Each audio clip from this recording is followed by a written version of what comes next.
Welcome to ACP. I'm your host, Alex Bollfrass, the head of strategy, technology, and arms control at the International Institute for Strategic Studies in Berlin.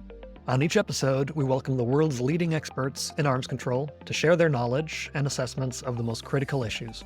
Whether you're new to the topic or need a refresher, I hope you will join us in our exploration of everything related to arms control. In this season, we offer primers on all the nuclear weapons arsenals currently existing in the world and their relationship to arms control. I hope it helps you better know a nuke.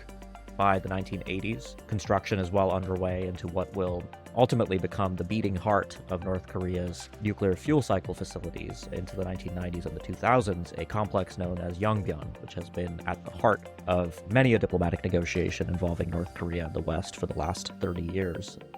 DPRK suddenly lost two major patrons to some extent. At the same time, South Korea really took off by the Seoul Olympics 1988. And then in military terms, the balance was shifting to South Korea. And so that period probably reinforced Kim Il-sung's thinking about the DPRK need to have its own nuclear weapons. I don't really see that there is any scenario now in which North Korea would willingly give up its nuclear weapons, especially after having watched things like the fall of Gaddafi in Libya. Even recent events in Syria will probably work to reinforce the perception that nuclear weapons are required for the survival of the state. Only one country has carried out nuclear tests in the 21st century, North Korea. This episode tackles the effects of the collapse of the Soviet Union, North Korea's relationship with China, the tortured history of negotiations over the nuclear program, what we know and don't know about its arsenal today, and the debate over whether it is better to treat North Korea as a case of proliferation or a deterrence challenge. Guiding us through these issues are our guests, Ankit Panda, Dr Jingdong Yuan, and Dr Daniel Salisbury. My name is Ankit Panda. I'm the Stanton Senior Fellow in the Nuclear Policy Program at the Carnegie Endowment for International Peace in Washington, D.C. My work on North Korea really almost dates back now more than a decade. In 2020, I published a book, Jong-Un and the Bomb, Survival and Deterrence in North Korea, which attempted to synthesize not just the history of how North Korea came to field a credible nuclear deterrent, but also tried to synthesize and empathize with the North Korean view of its own threat environment and its thinking on nuclear strategy. The origins of North Korea's thinking about nuclear technology, like in the case of so many countries, really date back to the immediate years following the conclusion of the Second World War and the global fascination with nuclear technology per se. The founder of North Korea, Kim Il-sung, the grandfather of the current leader, Kim Jong-Un, establishes an Atomic Energy Research Institute in 1952 to begin cultivating essentially some domestic technological basis for thinking about the role that nuclear technology could play for North Korea. Now, this is far before Kim is even thinking about building nuclear weapons per se, recognizing that to be a costly and technically complex endeavor. But that is essentially the origin. And as the Cold War develops, Kim Il-sung maintains a close relationship with the Soviet Union as a patron and a partner, the Soviet Union essentially being responsible for the establishment of North Korea in the very first place in the 1940s and certainly in the aftermath of the Second World War and the end of Japanese colonization on the Korean Peninsula. By the mid-1960s, the Soviets have helped the North Koreans establish a small research reactor, the IRT-2000. The fuel supply for that reactor comes entirely from the Soviet Union, but this is the moment that North Korea's technical expertise with nuclear energy, with fission research, is beginning to accelerate. They're conducting independent experimentation at this time. As the Cold War continues, North Korea continues to sustain its interest in nuclear technologies. By the 1980s, construction is well underway into what will ultimately become the beating heart of North Korea's nuclear fuel cycle facilities into the 1990s and the 2000s, a complex known as Nyongbyon, which has been at the heart of many a diplomatic negotiation involving North Korea and the West for the last 30 years. It's a name that you'll see in any number of news articles and academic articles on the subject. Nyongbyon, that reactor is completed and goes critical in 1986, but in 1985, under Soviet pressure, North Korea joins the Non-Proliferation Treaty. Of course, the Soviet Union disappears. The loss of Soviet patronage for North Korea is in many ways a great tragedy. It's a huge shock to the regime. And this is precisely the moment where North Korea goes from really very clearly transitioning towards a latent interest in weaponizing nuclear technologies. The timeline is a little bit tricky here because you actually see the establishment of reprocessing facilities at Nyongbyon before the Soviet Union formally collapses. And so the North Koreans have already started putting in some of the building blocks for reprocessing spent fuel, extracting plutonium for potential use in weapons. But by 1991, the U.S. intelligence community is rather convinced that the North Koreans are experimenting with the potential to build a nuclear weapon. My name is Daniel Salisbury. I'm a visiting research fellow at King's College London and an associate fellow at RUSI. I've been studying nuclear issues now for about 15 years, mostly in different think tanks and research institutions in London and the UK.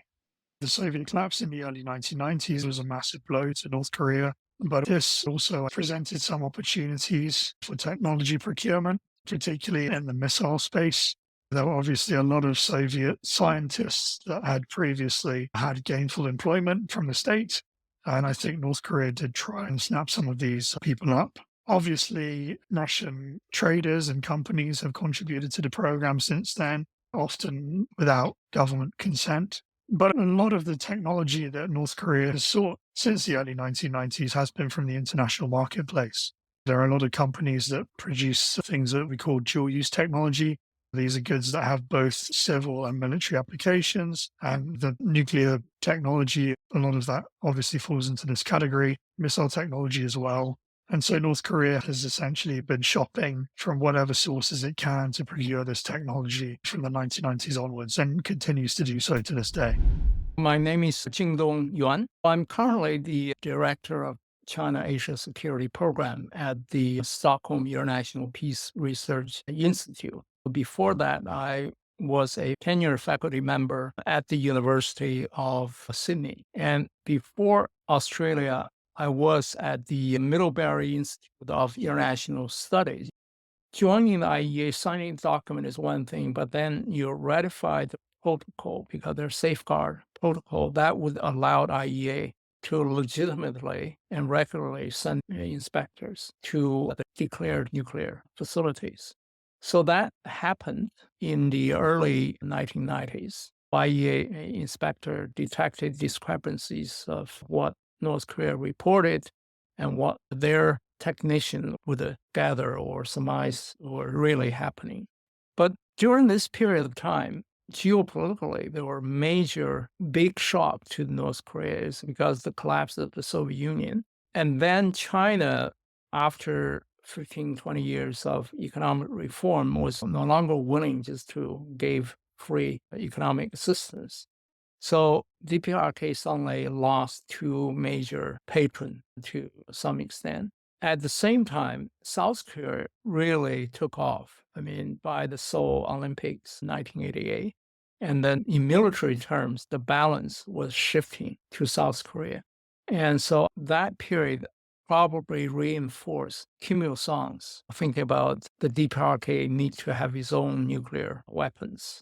So that's probably when the covert activities started in the Nyongbyon 5 megawatt research reactor facilities. So leading to the early 90s IEA inspection. So therefore you found the discrepancy. And then, of course, IEA had to report to the Security Council. So there was a tense period of time in the early 1990s. Ankit Panda continues the story. In the early 1990s, we enter a crisis because the United States has assessed that North Korea is carrying out activities inconsistent with its NPT obligations, and at the same time, North Korea is refusing to operate in good faith with the International Atomic Energy Agency to allow for the safeguards investigation that would be necessary to either conclude or confirm the assertions being made at the time. So this leads to a crisis in the first years of the 1990s. The North Koreans are given their own political system, the kinds of transparency mechanisms essentially that the NPT was seeking to impose on the country were just politically unacceptable to the North Korean leadership. But in 1991, the only nuclear weapons that were on the Korean Peninsula were American tactical nuclear weapons. If the Cold War ends, the United States and the Soviet Union under President George H.W. Bush and the final Soviet leader Mikhail Gorbachev conclude the unilateral presidential nuclear initiatives, whereby they pledged to pull back non-strategic nuclear weapons that were deployed outside of the borders of the Soviet Union and the United States. In 1992, North and South Korea include what is essentially the post-Cold War agreement that sets the tone for the broader objective of denuclearization of the Korean Peninsula. And I emphasize that latter part, the Korean Peninsula, because this is often forgotten in contemporary debates. So the 1992 Joint Declaration on the Denuclearization of the Korean Peninsula sees the two Koreas agree to essentially not possess, develop, or operate anything related to nuclear weapons. And so it's an important baseline. It obviously has contemporary relevance. North Korea has, of course, violated it for more than 2 decades now, in effect. But meanwhile, as we see a growing debate in South Korea today about potentially acquiring nuclear weapons, this agreement continues to have relevance because South Korea has also ratified and agreed to forego nuclear weaponry. And this is an agreement in excess to South Korea's own NPT commitments as a non-nuclear weapon state. The North Koreans, under Kim Jong-Un in particular, have essentially declared this agreement to have no further relevance. This was an agreement that his grandfather agreed to in 1992. This was the lodestar for keeping North Korea tethered to its own commitment to relinquish nuclear weapons.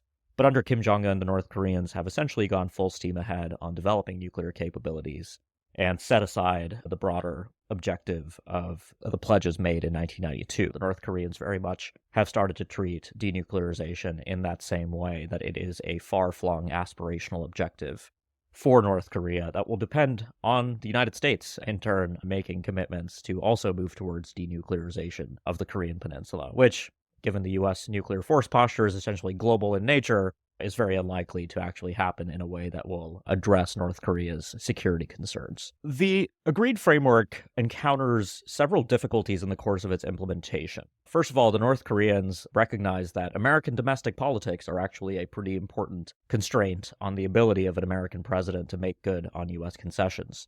And so this was the time when the United States was supposed to be delivering heavy fuel oil to North Korea. There were delays to those shipments due to essentially opposition by Republicans in the U.S. Congress at the time to the agreement that the Clinton administration had agreed to. In the case of the U.S., that means 100% of U.S. nuclear weapons deployed to Asia were pulled back.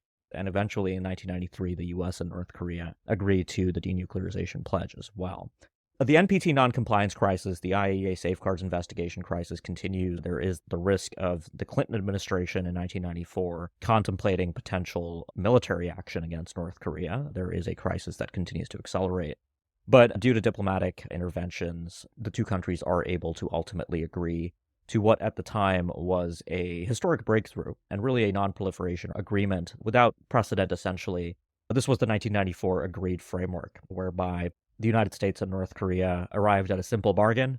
North Korea would verifiably turn off essentially all plutonium reprocessing activity at Nyongbyon, all activities of weaponization concern at Nyongbyon. And in exchange, the United States would provide North Korea with heavy fuel oil to address the country's energy needs. The North Koreans, of course, maintained that their interest in nuclear technology was very much related to their domestic economic needs and energy needs. And at the same time, the United States would help set up a consortium to build light water reactors that would be more proliferation resistant, and also help North Korea with using nuclear energy peacefully, which of course is part of the NPT grand bargain, that non-nuclear weapon states will have access to peaceful nuclear energy. And so that is where things leave off in 1994. That freezes essentially North Korea's program for about 7 years on the fissile material side. But the agreed framework notably does not address delivery systems and ballistic missiles, which continue to be a lingering concern through the remaining part of the 1990s.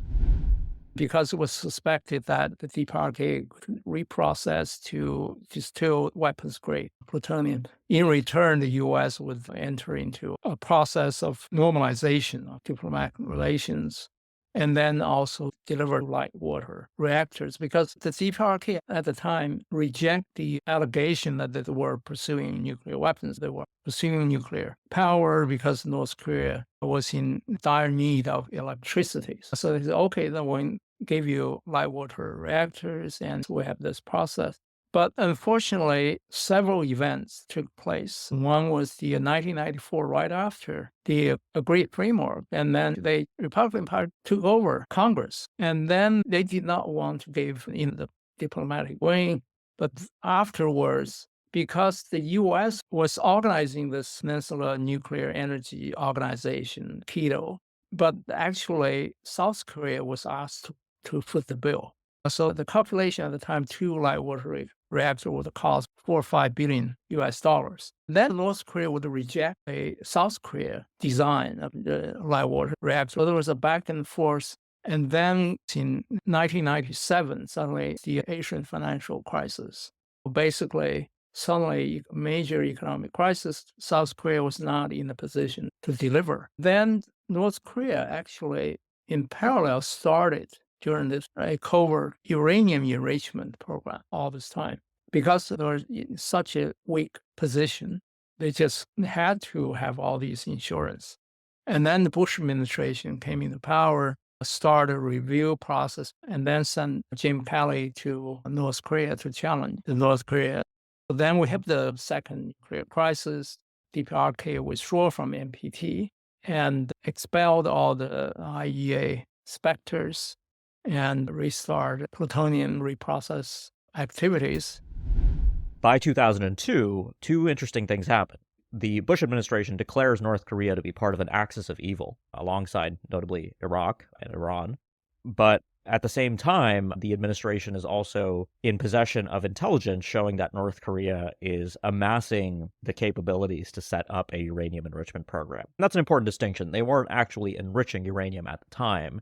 The U.S. had very reliable intelligence that they were setting up the facilities to enrich uranium.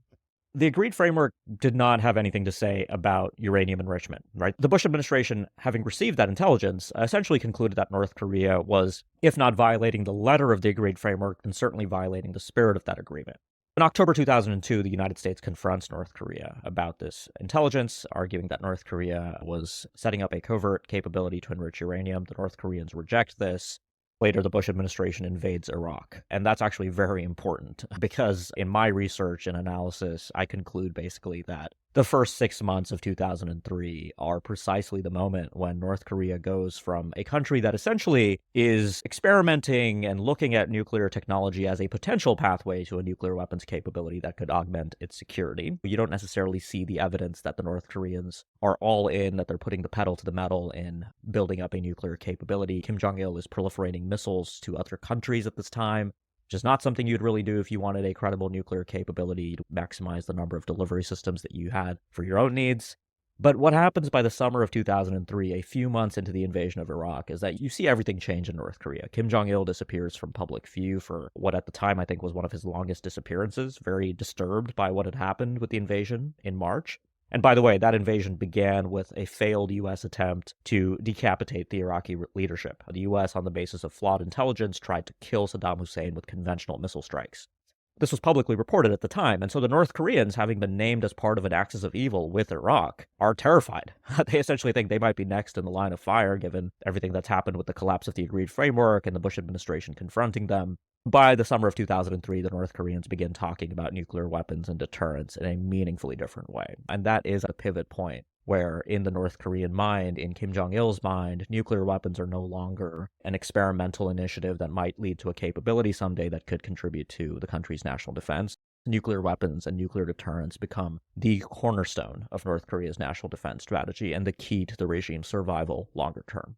Later in 2003, after the agreed framework collapses, after the start of the Iraq invasion, after North Korea begins talking about its nuclear capabilities in a different way, there is essentially a sense of the Bush administration that despite the agreed framework not being, in their view, the right way to address the problem, they did have to engage the North Koreans, that this was a problem that would need management. And also with the motivation of China, the countries in Northeast Asia, that's to say North Korea, South Korea, and Japan, with the addition of Russia and China, along with the United States, convened what come to be known as the Six-Party Talks to address not just the matter of denuclearization on the Korean Peninsula, but more comprehensive questions relating to the nature of the security architecture in Northeast Asia and North Korean security concerns more broadly. The 6 countries meet with different objectives. They're not aligned. The U.S. and its 2 allies are aligned. But this is essentially the venue through which, through 2009, the six countries try to address the fundamental underlying causes of North Korea's interest in nuclear weapons and insecurity in Northeast Asia. As the six-party talks continue, there are a number of obstacles. The United States in 2005, notably sanctions, Banco Delta Asia, an important node for North Korea's overseas illicit financial activities that results in a setback to the talks. But in 2006, the North Koreans detonate a nuclear device, becoming the first country in the 21st century to do so, and the first country to have withdrawn from the NPT, to do fundamentally changing the nature of the proliferation challenge. And from there, the six-party talks do continue. There are agreements in 2005 and 2007 that, again, repledge to the denuclearization objective. But the six-party talks ultimately fail to fundamentally change and restrict North Korea's nuclear capabilities. The North Koreans do carry out performative dismantlement activities at Nyongbyon. They demolish a cooling tower, for instance, at the 5-megawatt gas graphite reactor, but they're later able to reconstitute their cooling for that reactor with a different mechanism. The six-party talks, essentially, the effect that they have is they reduce the proximal North Korean fear in the 2000s that they would be attacked because of the involvement of the six countries in these talks, support by China in particular for the talks as well. But they also provide North Korea with the opportunity to engage diplomatically while the country continues to build up and move forward with the development of many of its capabilities. But then in October 2006, the first nuclear test. And then there's a last effort in February 2007, again, an agreement to have a more detailed roadmap. But I think during that period of time, the Bush administration also introduced this idea of CVID, comparison, verifiable, irretrievable disarmament. You have to declare everything, so we have to have very rigorous inspection regime. North Korea wouldn't give the U.S. all of that. So six-party talks essentially collapsed in 2008. And then a few years later, Kim Jong-il was in serious health problems, and so nothing was going on except at Geneva or New York, some very lower-level negotiation.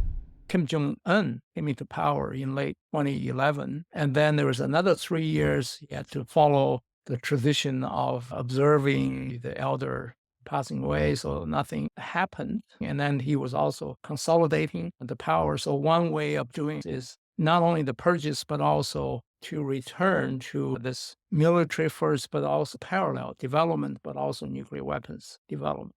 But because there was nothing going on, so that allowed North Korea to continue gradually to build up the nuclear arsenal to some extent. So there are analyses about North Korea about how a country in such a economic dire strait and then sanctions by all sides could still, over all these 20 years, develop nuclear and missile capabilities. So again, it's the top leadership commitment and it's organizational structure, because they would have all for the civilian military organized institutional framework. They were very well coordinated. And then you would have all these front companies or all the DPRK overseas missions. They would engage in all these money laundering, illicit trafficking to get money, hard currency, and also to get the key parts and things to come back to North Korea. Of course, Pakistan played a very important role in trade off all of the AQ con. And certainly they put enormous resources there. And then over time, of course, they build up their own human capital, and then they accumulate all the key resource items. So now they have probably 60 or 70 nuclear devices. The degree of weaponization still is debatable. Nobody knows. But North Korea has that amount of nuclear weapons-grade fissile material that would be equivalent of Hiroshima and Nagasaki's side of nuclear warheads. But the next step would be, of course, you mate nuclear warheads to your delivery vehicles. So now that's why they also, over the last 10 years, have been testing lots of longer range missiles, also intermediate and short range missile. So they're moving ahead. But the world, the international community, there's no way North Korea has been engaged And then there's no roadblocks in North Korean way. And then the UN sanctions have not been effective because if you sanction too much, that affect the people. So that creates a wicked problem. So the human side, so you can't have that kind of sanction. There are so many different loopholes. And then since North Korea has been building up its inventory and human capital, technology, knowledge, all of that. So now it's too late, really, to affect that part. So whatever you affect is more luxury goods or energy side or something, but these inevitably affect people more because DPRK would always allocate that part for the nuclear missile use.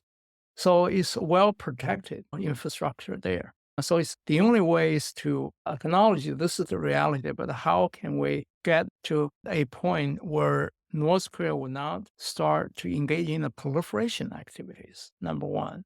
Number two, maybe freeze or halt is the expansion of the nuclear arsenal. And third, to have some mutual understanding that they will not be using nuclear weapons. Because if you look at the nuclear doctrine in North Korea, DPRK, until 2015, they were talking about the North Korean version of no first use, right? So there was a very ambiguous language. But then after 2016, so the nuclear weapons, they were written in the Constitution, and Kim Jong-Un also made all these statements to rely on a massive force. So basically blurring everything together, which could include nuclear weapons in the first use package. So Trump won the first round in 2018, 2019, start the process. So there was lots of symmetry, lots of diplomacy, but was not really a well thought of plan because summit meeting really do not normally resolve things. They sign off, they photo always display the painstaking, slow negotiation before for the leader to sign. I think even there, one similar mistake made was to seek one-off. So basically, the deal Trump reported offers, if you have full declaration, full disarmament, and then we will be very happy all of that. Because again, similarly to China, North Korea is very careful in thinking about the economic benefits, what that can bring to the political situation in North Korea. If you allow people's lives to improve, if you open up a little bit, reform a little bit, as China has tried to convince North Korea this is a good way, but it has not convinced Kim Jong-un. And because he sees the risk, so therefore he's very tilted toward securing the regime security first and foremost. So in that regard, nuclear missiles are critical variable to ensure the regime, even though the U.S. would say there's no attempt for regime change. But even by engaging, allowing North Korea to be back into the international community with a post-threat to the Kim regime, because the change on the ground, opening up, or comparison, all of that, so that could be a recipe for regime collapse or people start to doubt. From around 2016, the sanctions really changed in nature, and we started to see a lot more sectoral economic sanctions. And so this was things like provisions that prevented North Korea from importing oil, from selling coal, from selling things like textiles and seafood, and basically anything that was believed to raise revenue for the program. Since that point as well, we've had a lot more focus, particularly in the Kim Jong-un era, so from the early 2010s onwards, in building a missile program that's capable of carrying these weapons. North Korea has been pursuing ballistic missile technology in some form or other since the late 70s. It was really in this period in the 2010s that the program started to bear fruit. And in 2017, North Korea successfully tested a first intercontinental ballistic missile. This was obviously designed to pose nuclear threats to the United States. But also on top of this, they pursued a range of different shorter range systems, some of which will be nuclear capable as well. And it was really when this ICBM capability was first showcased in 2017 that Kim Jong-Un essentially declared that the country had a kind of complete nuclear capability. The most interesting development of the past couple of years has been the unveiling of the centrifuge facilities. We have known that North Korea has had an interest in centrifuges for 20 years. Sigeka, the former director of Los Alamos, was able to visit one of these facilities in 2012 and was able to report back on what he saw. But in the past 12 months, we've had a couple of instances, including in January 2025, where Kim Jong-un has been photographed walking around these facilities.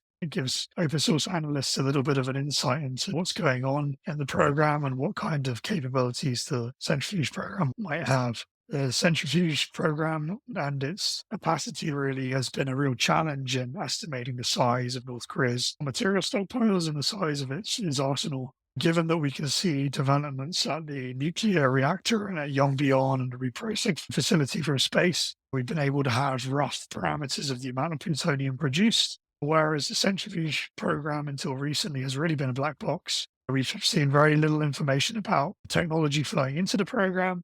Having this insight now, although we don't know how many facilities there are, perhaps gives us a little bit of a sense of the scale of North Korea's uranium material holdings and how many warheads this could potentially be used for. I've seen estimates anywhere from sort of 35 to 65, but it requires a lot of assumptions and a bit of maths. Some estimates place it in 100 or more, but I think those are really quite high-end estimates. Obviously, we don't know the efficiencies with which the North Koreans are able to manipulate the material, and we don't really know much about their warhead production complex at all. The other big issue that we don't really know a lot about is what is on the front end of North Korea's missiles. We've seen increasing numbers of tests of different types of systems. We've got multiple ICBMs, a lot of great developments with solid fuel. We've got testing of ballistic missile submarines, testing of cruise missiles, testing of hypersonic weapons. But the front ends of those ICBMs, they're quite large. There are some people who probably say that it's not going to survive re-entry into the atmosphere. There are probably other people who believe that they're looking at not necessarily merging, but putting multiple warheads on the front end of the missile, penetration aids and decoys. But when some of those ICBMs, you've got something the size of a transit van on the front, you've got a little bit of space to play with some of these options. Now we are in this situation 30 years after the Great Framework, and all the lessons you can think of is, number one, there has not been great power coordination. It's always the North Korea issue is no longer a non-proliferation issue. The international community is a public good if we can resolve this. It's more becoming a pawn in the great power rivalry in that regard. Number two, all the parties have different interests involved, and then there's no consistency there. So now basically a small problem, now it's becoming a bigger problem. The bigger the problem, the more reluctant the U.S. becomes. We need to give more to get something which is North Korean should be, as a member. So that's very bad in a situation. But then there's no way out of it. You can't wish. So somehow to get the dialogue, some conversation, understand North Korean. Because my point is always let North Korea put down the demands. And then perhaps you can just go halfway, meet some, but then to have a reciprocal arrangement, because how the U.S. deploys all the means or international community to get to the end goal. That's very important, right? So the goals would justify a lot of the means. When you need to be flexible, you need to even be making concessions, and then you have to do it for the better, the more important thing. There need to be some new innovative ways of thinking about how to get U.S. China to engage in a meaningful dialogue. So the U.S. probably will have to think also through a bigger political context to thinking about all their relationship linkages. It can no longer just dismiss those. But at the same time, somehow the U.S.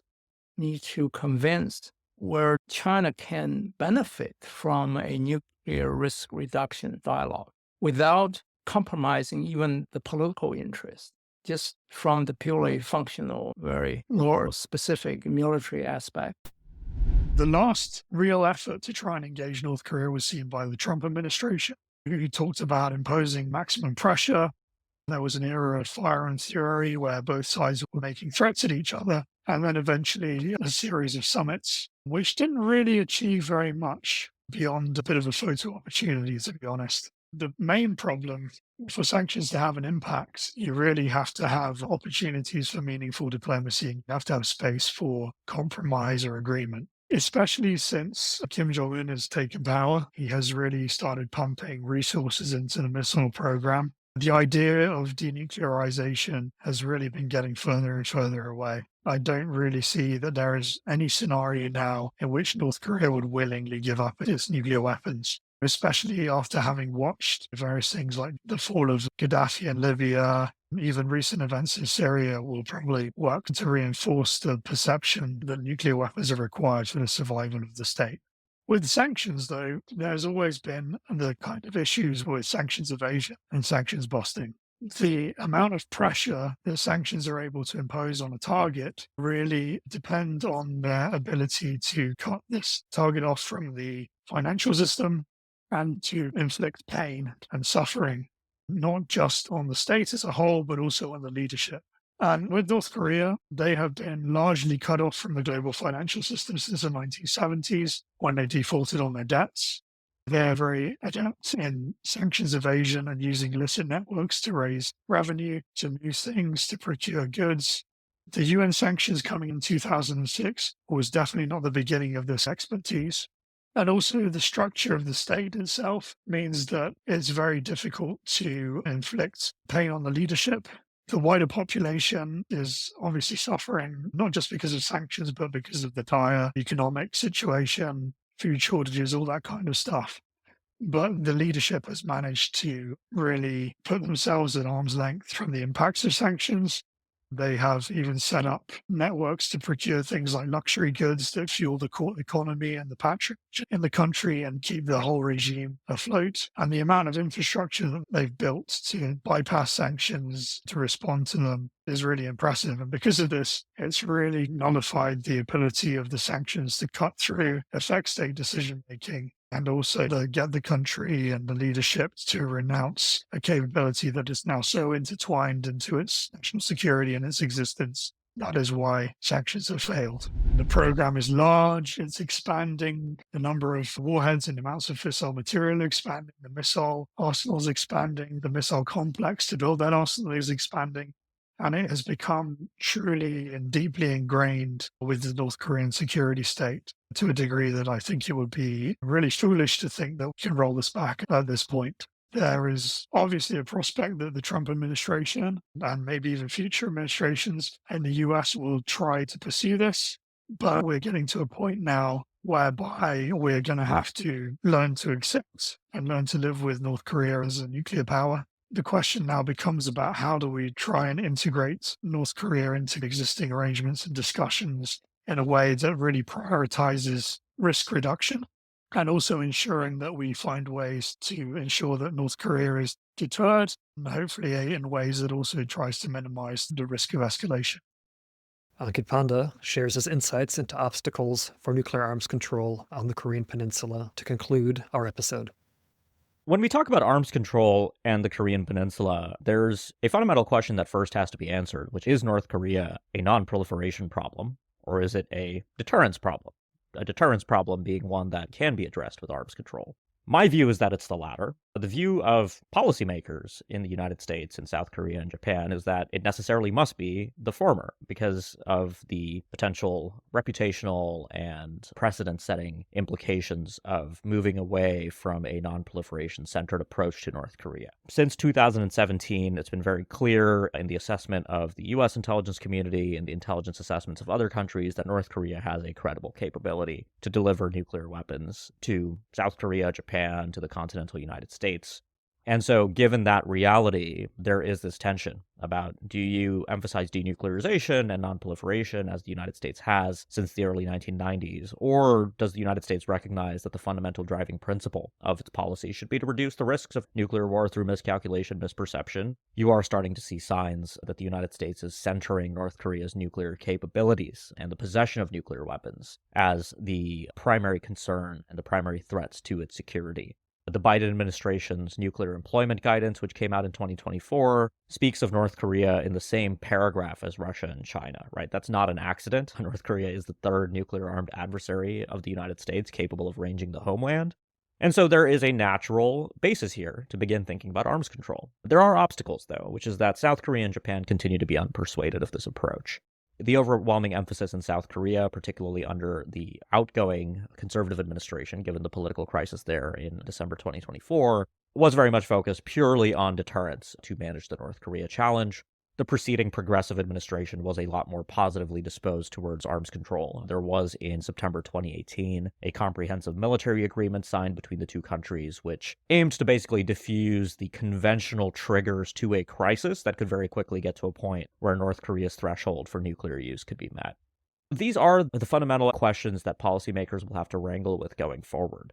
The other part of this is, of course, the North Korean perspective on these issues, which has changed quite a bit in the last few years. After the collapse in 2019 of the diplomatic summit in Hanoi, Vietnam, between the United States and North Korea, where the North Koreans offered up parts of the reprocessing and enrichment infrastructure at Nyongbyon in exchange for U.S. sanctions relief. After that failed, the North Koreans have been rather determined to not engage with the United States. My belief is that they are waiting for evidence that the United States is actually reframing the fundamental principles that guide its policy towards North Korea, away from denuclearization to potentially something resembling arms control. Implicit in an arms control approach would be the idea, essentially, that the North Koreans would possess some nuclear capability going forward, right? The basis for arms control, which fundamentally depends on mutual interest between the two parties that might engage in arms control, is that you don't go to the arms control table hoping for the other side to turn over the keys to its nuclear arsenal. You understand that you both have security interests that can be ameliorated through a cooperative process of negotiated diplomacy, essentially.